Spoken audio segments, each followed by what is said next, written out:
Bueno, yo voy a hablar de cambio climático, calentamiento global, influencia astronómica en el clima, porque tengo una componente de astronomía. Estuve un poco haciendo radioastronomía en el Observatorio de Arecibo un par de años. Algunos aspectos geológicos, impacto en el Caribe, en especial en Puerto Rico y República Dominicana, y recomendaciones generales. Pues como les dije que voy a hablar un poco de astronomía, lo que he puesto ahí son los planetas.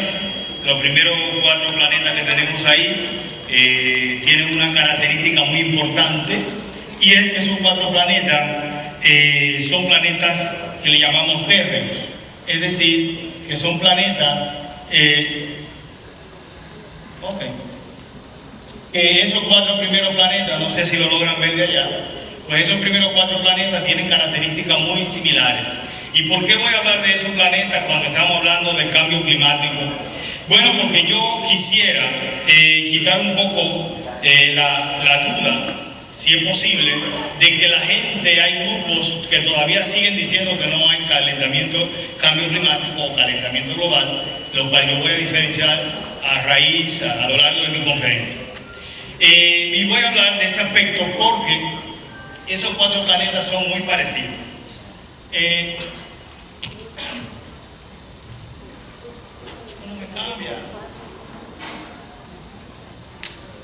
Pues ahí los 3 primeros planetas que tengo presentados son Mercurio, Venus, Tierra y Marte.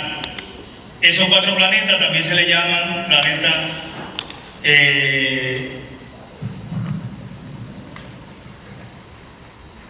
planetas interiores.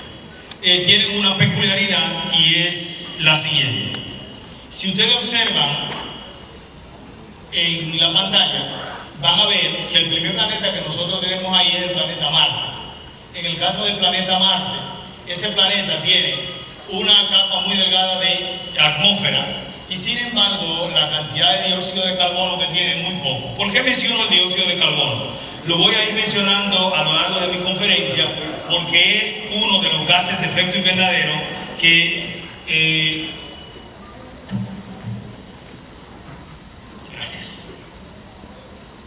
es uno de los gases de efecto invernadero de los cuales vamos a estar hablando en la presentación. Pues como decía, el planeta Marte tenemos que tiene muy poco dióxido de carbono y la temperatura de Marte es menos 50 grados. Si miramos la Tierra tiene 0.03% de dióxido de carbono, una pequeña cantidad, y esa cantidad hace que tengamos una temperatura de aproximadamente 15 grados Celsius. Pero ese 0.3% de dióxido de carbono que tenemos ahí era lo que había antes. Nosotros hemos cambiado eso y luego vamos a ir hablando de ello. En el caso de Venus, no tiene una atmósfera muy gruesa, y esa atmósfera muy gruesa tiene de dióxido de carbono 96%. Lo que quiero transmitir con estas 3 transparencias es que si nosotros dejamos que la Tierra tenga mucho dióxido de carbono, contaminamos mucho, vamos a tener mucho dióxido de carbono y vamos a tener una temperatura aproximada, como está en el caso de Venus, de 420 grados Celsius. Por lo tanto, recuerde que el agua hierve a 100 grados Celsius. Lo que quiere esto decir es que nosotros no podemos permitir que la Tierra siga en nuestra atmósfera acumulando dióxido de carbono, porque la cantidad de dióxido de carbono es vital para mantener la temperatura de la Tierra. Si nos movemos hacia el lado de Marte, pues vamos a ver que si no tuviésemos dióxido de carbono, pues nuestra temperatura sería muy fría. Lo que indica que esa cantidad que está ahí de dióxido de carbono no se debería cambiar, porque entonces cambiaríamos el clima de la Tierra. La Tierra, desde que se formó, originalmente era la Pangea, cuando estaban todos los continentes unidos, y esos continentes unidos, pues cada vez que la Tierra fue evolucionando, pues el clima fue cambiando. Y eso es un cambio climático. De manera que cuando fue cambiando el clima, en cada uno de ellos se fueron creando mares, océanos, y el clima fue cambiando hasta llegar a lo que es hoy en día. Lo que quiero decir con ello es que el cambio climático ha existido siempre. Y nosotros somos una isla y estamos aquí porque hubo un cambio en el clima. Pero ese cambio climático nos favoreció en ese momento. Ahora bien, ¿qué está pasando? ¿Y cómo nosotros podemos saber eso? Pues miren, nosotros hace 18.000, en el pasado, hace unos 18.000 a 20.000 años, la tierra estaba distribuida de manera que no teníamos prácticamente cobertura de bosques y lo que teníamos eran desiertos y en esta región hielo. En el presente, la distribución en la tierra es esta. Tenemos toda esta parte de bosque y ahora solamente donde hay océanos es en esta parte, y la parte de hielo pues la hemos ido perdiendo. De manera que ha ido cambiando, ha ido evolucionando ese cambio climático. Eso lo podemos saber porque cuando hacemos estudios geológicos en las capas de la Tierra, podemos ver que desde el Mesozoico, y por aquí está el Cenozoico, el Mesozoico y el Paleozoico, que son etapas de la Tierra, pero posiblemente ustedes no hayan oído mencionar eso, pero sí han oído mencionar lo que es el Jurásico, cuando estaban los dinosaurios. Pues cuando estaban los dinosaurios, nosotros teníamos que la temperatura de la Tierra ha ido cambiando hasta el día de hoy, y esa temperatura que era cuando la Tierra se formó de menos 15 grados Celsius. Por lo tanto, con una temperatura de menos 15 grados Celsius no se producen alimentos y no pudiésemos vivir. Gracias al cambio climático de origen natural, porque hay dos tipos de cambio climático, debido a los gases que son naturales y gases antropogénicos, gases que generamos nosotros y gases naturales. Pues el cambio climático, debido a esos gases de forma natural, esos gases invernaderos de forma natural, que generaban ¿quién? Los volcanes, el vapor de agua, que es un gas de efecto invernadero, ¿ok? Al igual que el dióxido de carbono. La diferencia entre el vapor de agua y el dióxido de carbono, el metano, es que el tiempo de vida en la atmósfera del vapor de agua es apenas de días y en algunos casos de horas. El agua que se evapora en la tarde puede formar nube y así precipitarse en la mañana. El agua que se evapora en la mañana puede precipitarse en la tarde. El dióxido de carbono no. En ese caso tenemos que hay una vida media de cientos de años. Por lo tanto, esa temperatura que nosotros tenemos aquí, que ha ido variando y que originalmente era menos 15 grados Celsius, gracias a esos gases de efecto invernadero llegó a ser la temperatura de la Tierra 15 grados positivo. Es decir, de menos 15 a 15 aumentamos 30 grados. Pero esos 30 grados que aumentó la Tierra permitió que comenzáramos a desarrollar y a aparecer la vida humana en la Tierra. Antes de eso era imposible que tuviésemos vida humana en la Tierra. De manera que ese cambio nos favoreció. Si seguimos, ese cambio nosotros lo estamos estudiando, en el caso nuestro, un poco más allá, es en el lago Enriquillo. El lago Enriquillo, que es un lago que está aquí en la frontera con Haití, tiene unas paredes enormes en donde en estas paredes, antes de llegar al lago, encontramos bastantes sedimentos de corales. Nosotros hemos colectado aquí aproximadamente ya 1 tonelada de corales, las cuales estamos estudiando para saber cómo se depositaron esos corales allí. El estudio nuestro en el lago Enriquillo no es de por qué el lago está subiendo en este momento. No, nosotros queremos saber cómo ha evolucionado el clima del Caribe en 4.000 años. Y ese es el estudio que estamos haciendo en el lago Enriquillo. Nosotros tomamos los sedimentos, los fósiles aquí y los vamos datando. Estamos trabajando con esto, con pruebas nucleares, y estamos haciendo también rayos X sobre estos fósiles que tenemos acá. Entonces cogemos el fósil, lo cortamos y podemos saber cómo se fue depositando cada una de estas capas, ¿no? Y eso es lo que estamos haciendo en el lago Enriquillo. Pero eso nos permite saber qué ha pasado en el tiempo, porque muchas veces los que no creen en el cambio climático nos dicen, ¿cómo ustedes saben que hace 3.000 años ocurrió eso? Pues tenemos datos, tenemos información que nos puede llevar a eso. Eso es uno de nuestros estudiantes trabajando en el lago Enriquillo. Mire, por ejemplo, en un coral nosotros podemos tener la siguiente situación. Esto es cuando cortamos un coral, nosotros podemos ver que esta capa de sedimento es mucho más amplia que esta. Pues en esta capa hubo mayor precipitación que en esta. Y podemos ir determinando la temperatura de cómo se depositó en cada una de esas capas de nuestros corales, ¿no? De manera que los corales sirven como registros históricos. Pero eso también lo podemos hacer, ese estudio de paleoclima se puede hacer en las anillas de los árboles. Cada anilla de los árboles nos representa un año. Y nosotros, en el caso nuestro, estamos estudiando corales. En algunos lugares estudian el paleoclima a través de los árboles, o en la cubierta de hielo, cuando se perfora el hielo, también se puede estudiar el clima, porque ese hielo se fue depositando a una determinada temperatura y llevando consigo también la composición del aire.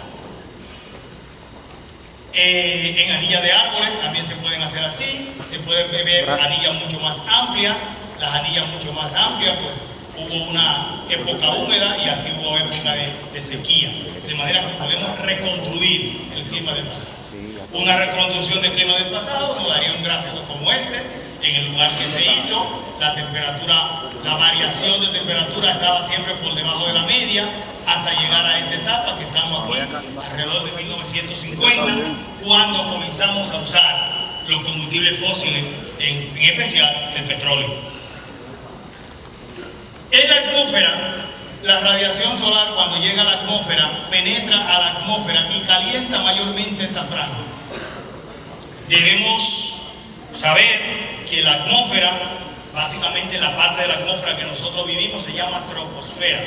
Son los primeros 12 a 15 kilómetros de la atmósfera.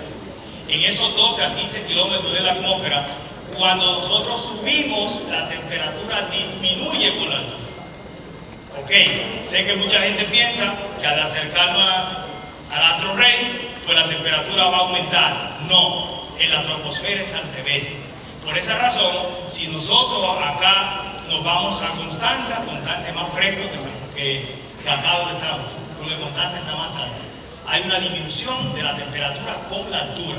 Cuando venimos en un avión, la temperatura en el exterior es mucho más fría que en el interior de la Tierra, porque la temperatura en los primeros 12 a 15 kilómetros disminuye con la altura.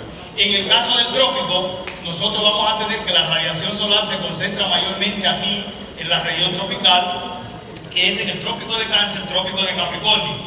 Esa región es la región que mayor cantidad de radiación solar recibe, a diferencia de los polos. Los que somos tropicales tenemos una característica importante. Nos diferenciamos de las personas que están por encima de 30 grados o por debajo de 30 grados. Parecerá un chiste, pero si somos tropicales podemos bailar merengue, salsa, bachata y samba.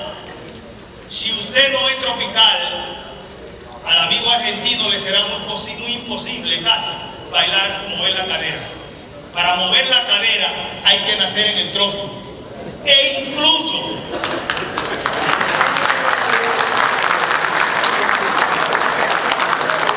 y voy más allá, los que son puertorriqueños saben que los japoneses tenían una orquesta que se llama Orquesta La Luz, y los que bailaban allí eran japoneses y movían la cadera, porque los japoneses son tropicales. Pero un argentino, lo siento, no puede mover la cadera. Sin embargo, su vecino, Brasil, puede mover la cadera. Es trópico.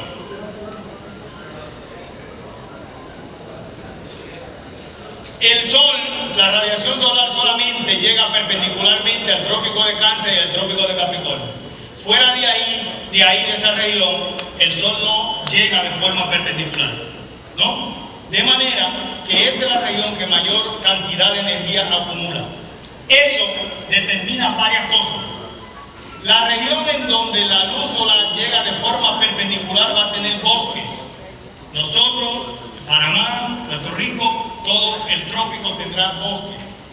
Las regiones que están por debajo de 30 grados sur o 30 grados norte tendrán sabana y estepas. Grandes sabanas como, qué sé yo, Indiana, toda esa zona, donde tienen grandes extensiones de maíz o todas esas cosas, ¿no? Y las regiones que reciben los rayos inclinados, pues van a tener evidentemente más frío y van a ser las zonas árticas. Por lo tanto, lo que determina el clima en la Tierra es la llegada de la radiación solar. Cómo llegan los rayos solares a la Tierra es lo que determina los climas de la Tierra. En el caso nuestro, lo que nos preocupa es el efecto invernadero. ¿Qué es el efecto invernadero? Pues hay dos tipos. El efecto invernadero es producido por gases que ya mencioné, dióxido de carbono, metano, que se produce mucho, sobre todo las vacas producen mucho metano, y ahora que se están derritiendo los casquetes polares, pues cuando la vegetación queda comprimida con el hielo, pues al liberarse también libera metano. Ahora el fenómeno del Niño también contribuye un poco con la cantidad de metano, y las algas, de las cuales hablaron ahorita, también contribuyen con ese metano. Entonces, esos son gases de efecto invernadero. También hay óxidos nitrosos y algunas cosas que también son gases de efecto invernadero. Pero esa radiación solar que llega a la Tierra tiene que atravesar a través de la atmósfera. Para atravesar a través de la atmósfera, el proceso es el siguiente. Como la atmósfera recibe la radiación solar del Sol y tiene que atravesar esa capa de atmósfera, parte de esa radiación regresa al espacio, porque esa radiación, parte de ella choca con las nubes, con las partículas de aire, con el polvo del Sahara, con todo ese particulado del polvo atmosférico, y alguna de ellas regresa y no llega a la Tierra. La parte de radiación que penetra la Tierra, durante la noche, la Tierra tiene que enfriarse. Ese proceso de enfriamiento de la Tierra se llama albedo. Y ese proceso lo vemos cuando nosotros a las 9, 10 de la noche vemos que se produce rocío. La diferencia entre la Tierra enfriándose y la atmósfera, esa capa débil, forma el rocío que nosotros vemos allí. De manera que la Tierra en ese momento tiene un proceso de enfriamiento. Pero ¿qué pasa? Que ese proceso de enfriamiento, con la emisión de gases de efecto invernadero que nosotros hemos tenido en los últimos años, ha hecho que esta atmósfera se haya contaminado. Y como la radiación solar llega de una forma de longitud de onda corta, más energética, al salir lo hace en longitud de onda larga, menos energética. Y dice que esto aquí, la atmósfera no permite la salida de esta longitud de onda. A poner un ejemplo bien sencillo, hay un lugar que nosotros tenemos radio encendido y estamos escuchando AM y se escucha con claridad, y ponemos FM y no se puede escuchar. Significa que donde yo estoy, el techo o lo que sea es transparente a las AM, pero no a las FM. Idéntico aquí. Son longitudes de onda diferentes, pero quiero poner este ejemplo. Él emite en longitud de onda que la atmósfera lo permite, pero cuando se va a enfriar, la atmósfera no permite eso. De manera que la atmósfera de la Tierra, cuando se va a enfriar, lo que hace es que rebota y retiene calor. Esa retención de calor en la atmósfera está calentando la Tierra.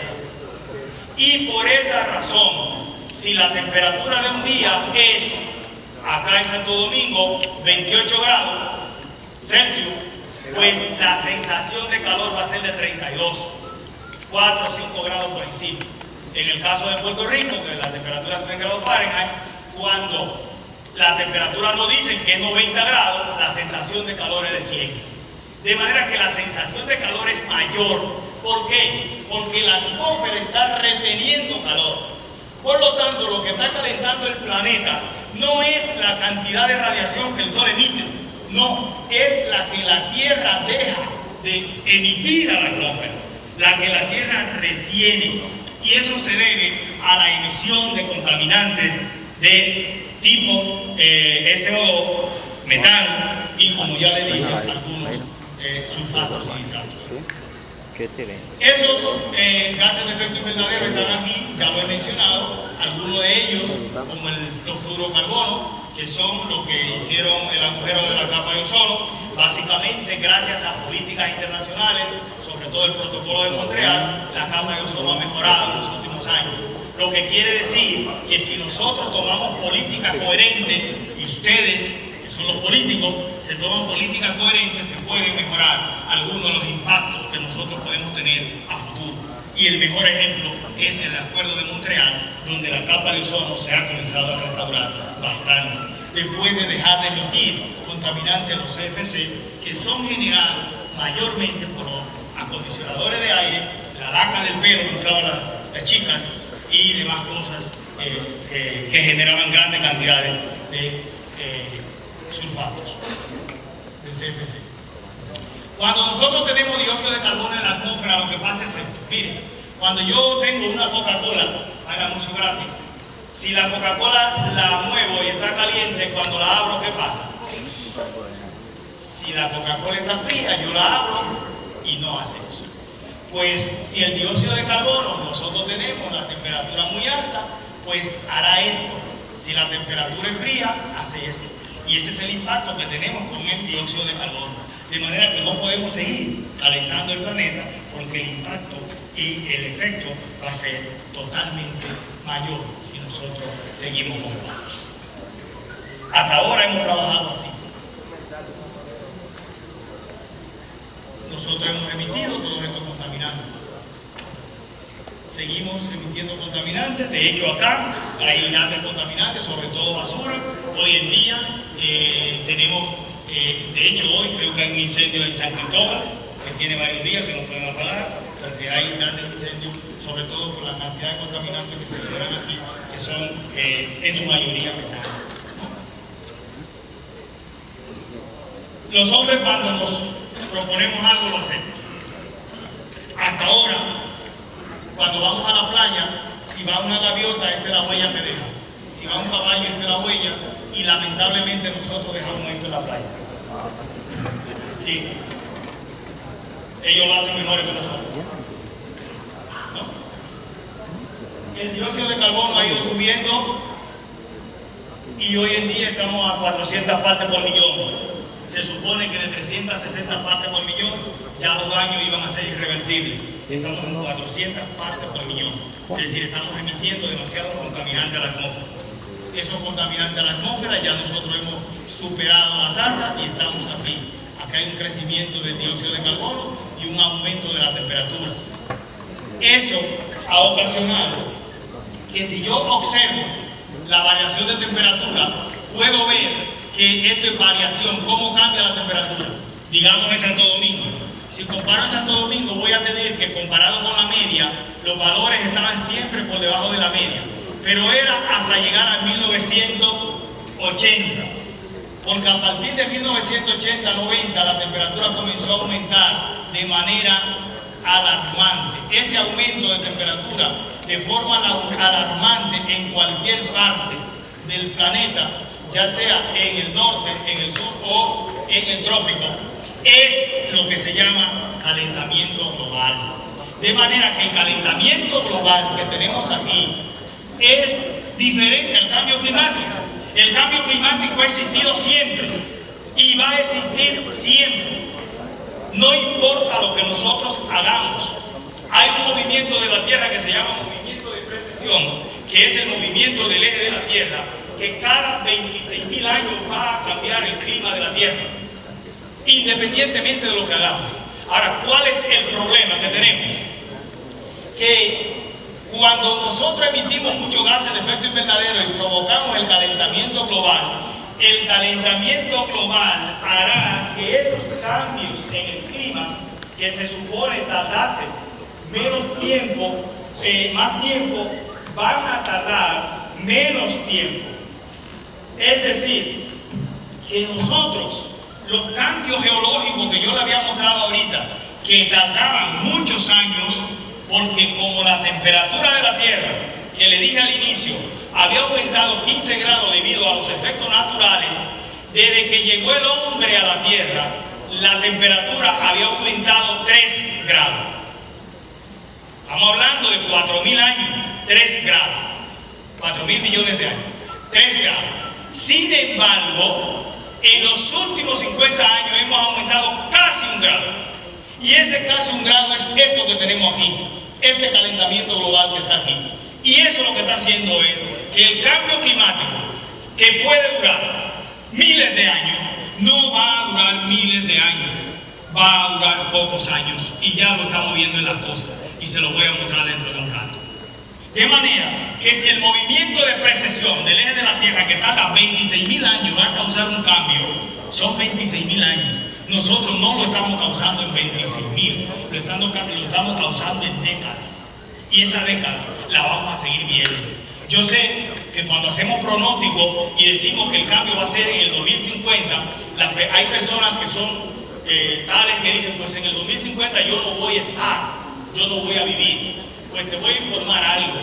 Cuando decimos que el cambio va a ser en el 2050, es cuando a un fumador le dicen te vas a morir de cáncer.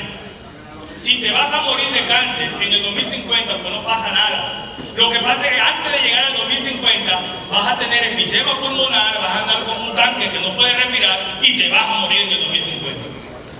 No es que te vas a morir en el 2050 de cantazo, no es que los cambios van a venir de cantazo en el 2050, no, es que ya lo estamos viendo. ¿Ok? Y esos cambios los vamos a ver dentro de un ratito en la costa. Miren, todo lo que estaba hablando. Hasta ahora, cuando nosotros hablamos de clima, la gente se duerme. Ojalá que no se me hayan dormido. Sin embargo, cuando hablan de economía, la gente pues despierte. Pero no, ahí hay un error, porque estas dos cosas están completamente unidas. La economía y el clima están bien unidos. Hasta hoy nosotros tenemos que el clima, dice Señor que el clima está loco y Él ha tumbado todos los árboles que tienen en su entorno y ha contaminado. El clima no está loco, el clima lo estamos volviendo loco nosotros. Los eventos extremos de los cuales voy a hablar un ratito, los 5 minutos que me quedan para yo sí cumplir con esta parte, son eventos que anteriormente se presentaban con poca frecuencia. Cuando hablamos de un evento climático extremo, estamos hablando de un evento que antes se presentaba con una frecuencia menor, cada 20, cada 30 años. Pues ahora estos eventos los vamos a tener más frecuentes debido a ese calentamiento global, que como estoy diciendo, es el aumento abrupto anormal de la temperatura y está ligado al cambio climático, acelera el cambio climático. Pues esos eventos extremos pueden ser incendios forestales, y están apareciendo con mucha frecuencia, tanto aquí como en todas partes del mundo, en California, en Australia. Esos eventos extremos pueden ser, además de incendios forestales, inundaciones frecuentes. Tenemos sequías, pero también tenemos inundaciones. El mejor ejemplo es Puerto Rico. Nosotros tenemos una sequía ahora selectiva en la tercera parte de la isla. Las 2 terceras partes de la isla, la gente de San Germán están diciendo que no llueva más, pero la gente de San Juan hemos tenido días de semana de 5 días sin agua. 5 días sin agua, 2 días con agua. Y esa es la realidad. Tenemos una sequía para la cual no estábamos preparados. ¿Y por qué? Porque se ha ido presentando desde el 2013, hay una disminución en la precipitación. Y aquí, por ejemplo, en la región sur, también se ha perdido muchísimo ganado. Y esas sequías aparecen estas inundaciones en donde nos caen 4 pulgadas, 100 milímetros de agua en cuestión de una hora y más, ¿no? Las olas de calor, pues nosotros acabamos de pasar una ola de calor, aquí no se están certificando las olas de calor, pero sí hubo una ola de calor hace poco. Ahora en el mes de octubre tuvimos temperatura aquí rondando los 35 grados, en Puerto Rico rondando los 94, 95. Hemos hecho algunos trabajos sobre eso y ya vemos que tiene un efecto en la mortalidad y en el número de infartos y de enfermedades respiratorias que sí están causadas y que tenemos que trabajar con eso, ¿no?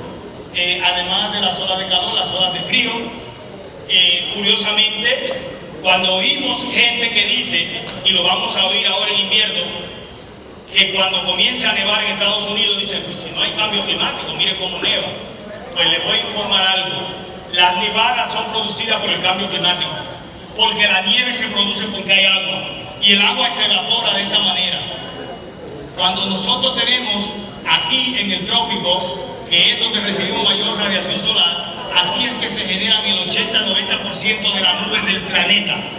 Por lo tanto, las nubes se van a la parte alta de la atmósfera y a la parte alta de la atmósfera, y por lo tanto, ese mayor calentamiento aquí produce más nubes que se van a los polos y a la parte alta de la atmósfera, Estados Unidos, a Europa, y en este caso aquí a Argentina y a Uruguay, que están en la parte sur, y entonces ellos van a tener grandes nevadas. ¿Por qué? Porque tenemos grandes evaporaciones aquí, porque el sol ha calentado nuestro trópico. Pero nosotros, ¿qué vamos a tener? Una mañana muy bonita y en la tarde una inundación. Porque lo que para ellos una nevada, acá no neva, va a ser para nosotros una lluvia intensa. Y de eso sí nosotros sabemos, ¿no?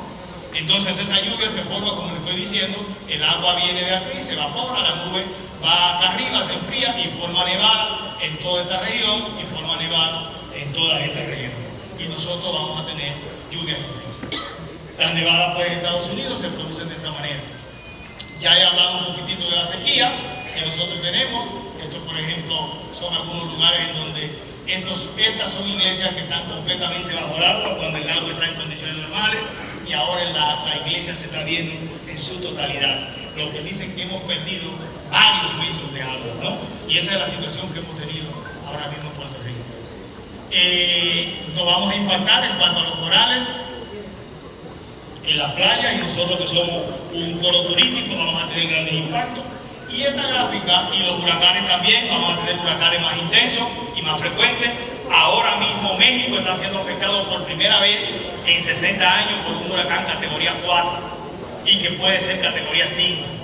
En el caso del Pacífico, tuvimos recientemente un episodio, en el caso del huracán Joaquín, que en menos de 12 horas el huracán pasó de categoría de tormenta a categoría 3. Se debe a que tenemos mayor cantidad de energía contenida en el agua del mar, y esa energía, cuando se libera, es el combustible para los huracanes. Esta gráfica me la facilitó un colega que está haciendo medida de nivel del mar.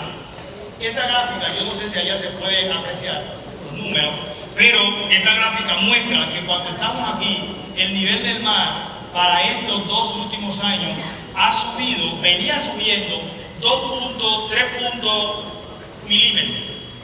Estos 2 últimos años se ha disparado y estamos hablando del orden de 10 milímetros.